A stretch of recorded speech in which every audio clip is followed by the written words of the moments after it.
ഇനി ആരൊക്കെയാണ് കല്യാണത്തിലേക്ക് ക്ഷണിക്കേണ്ടത്?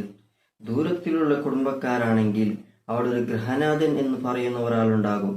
അയാളെ വിളിച്ചാൽ മതി. ബാക്കിയുള്ള ആളുകളുടെ പരിചയം അത്രം ഇല്ലാത്തത് കൊണ്ടാണ് അവിടെയുള്ള ഗൃഹനാഥനോട് തന്നെ വിളിച്ചാൽ മതി എന്ന് പറയുന്നത്. അയാളെ വിളിച്ചാൽ ബാക്കിയുള്ള കുടുംബത്തിൽ എല്ലാവരും വിളിച്ചതുപോലെയാണ്. പക്ഷേ അതുപോലെയല്ല അടുത്ത കുടുംബക്കാർ എന്ന് വെച്ചാൽ ഇത്തിരി അടുപ്പം കൂടുതൽ ഉള്ളത് കൊണ്ട് അവിടെ ഗൃഹനാഥനെയും വിളിക്കണം, ബാക്കിയുള്ള ആളുകൾ എല്ലാവരെയും പ്രത്യേകമായി വിളിക്കണം. അവിടെ ഒരു ചെറിയൊരു കുട്ടി ഇരുന്നിട്ടുണ്ടെങ്കിൽ ആ കുട്ടിയെ പ്രത്യേകമായി വിളിക്കൽ അതൊരു മര്യാദയാണ്. ക്ഷണിക്കപ്പെട്ട് നടത്തുന്ന ഏതൊരു പരിപാടിയാണെങ്കിലും ആ പരിപാടിയിലേക്ക് നമ്മളെ ക്ഷണിച്ചിട്ടില്ല എങ്കിൽ അതിലേക്ക് നമ്മൾ പോകാൻ പാടുള്ളതല്ല. അങ്ങനെ പോകുന്നത് അതൊരു മുഅ്മിനും ചേർന്നതല്ല, വല്ലാത്തൊരു നിസ്സാരതയാണ്, അത് നിന്ദ്യതയാണ്.